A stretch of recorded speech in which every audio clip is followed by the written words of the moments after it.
여러분 반갑습니다. 윤박사 성경인물을 진행하는 윤행배 목사입니다. 오늘도 여러분을 만나 뵙게 되어서 너무나 감사합니다. 오늘 제가 여러분에게 말씀드리고자 하는 것은 제가 지난번에도 말씀하셨지만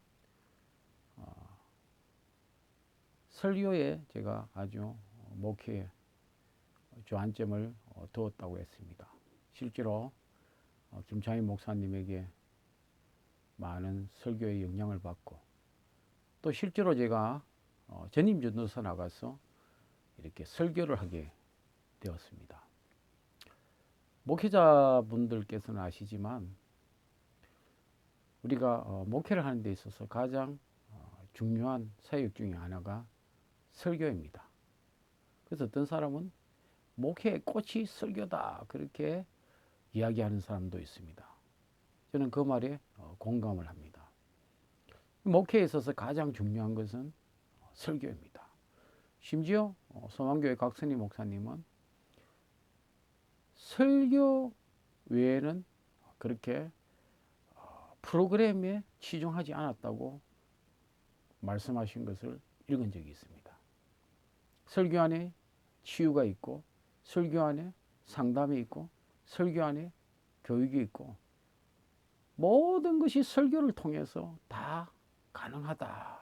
그래서 강 목사님은 교회 프로그램 중심적인 교회가 아니라 말씀 중심적인 교회로 사역을 했고 또 실제로 교회가 크게 부흥하고 또 그 사명을 잘 감당한 걸로 생각되어집니다.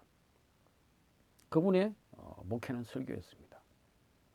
실제로 설교가 그만큼 우리 목회자들에게는 중요한 영역을 차지하고 있습니다. 어떻게 보면 중심을 차지하고 있습니다.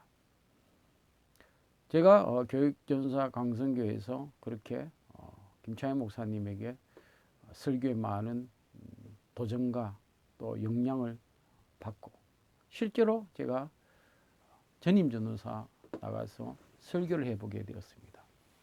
그 이전까지는 뭐 주로 설교하면 중고등부 제가 처음 연산노교회 부산 연산노교회에서 중고등부 학생회를 담당해서 설교를 했고 서울에 올라와서 신대원을 다니면서는 광성교회에서 교육전사로 초등학교 2학년 또 초등학교 2학년, 5학년 이렇게 설교를 한 적이 있습니다. 저는 이 광성교회에서 설교를 하면서 무엇보다도 어린이 설교, 초등학교 2학년을 상대로 설교를 해보았습니다. 참 저에게는 소중한 그런 시간이었습니다. 특히 초등학교 2학년을 상대로 설교를 한다는 것은 쉬운 게 아닙니다. 여러분 설교는 어른들을 상대로 하는 것과 어린이를 상대로 하는 설교가 다릅니다. 어떤 분들은 그런 말씀도 하시죠. 어린이 설교를 잘 해야 어른 설교를 잘할 수 있다. 왜냐? 어른들이라고 다 수준이 동일한 게 아니라는 거죠. 그 가운데는 어린이 수준에 있는 그런 사람도 있고 또 이렇게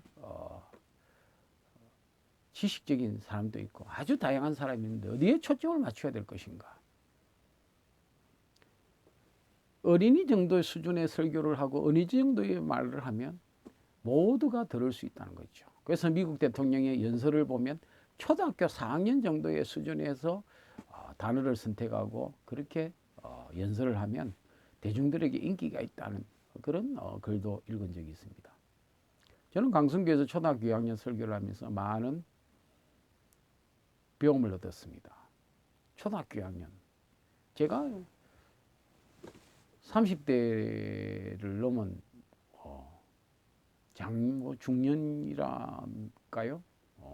뭐 청년이라도 할 수 있지만 뭐 요즘 와서 뭐 중년이라면 좀 그렇지만 그때는 뭐 적은 나이가 아니지 않습니까? 그 초등학교 9세를 상대로 설교를 한다는 건 아주 저에게는 상당한 그런 도전이랄까요? 상당한 그 부담이었었습니다. 그래도 열심히 그림을 그리고 준비를 해서 쉽게 짧게 전달하려고 했었습니다. 근데 지나고 나서 보니까 그렇게 훈련했던 것이 나중에 이렇게 어른들을 상대로 설교하는데 큰 밑거름이 되었다고 저는 생각해 봅니다. 저는 강성교에서 그렇게 설교를 하고 이제 전임 전도사를 가서 본격적으로 성도님들을 상대로 설교를 해보았습니다. 우리가 알다시피 주로 담임 목사님께서 주일 오전과 그리고 수요일과 금요기도회를 진행하였습니다.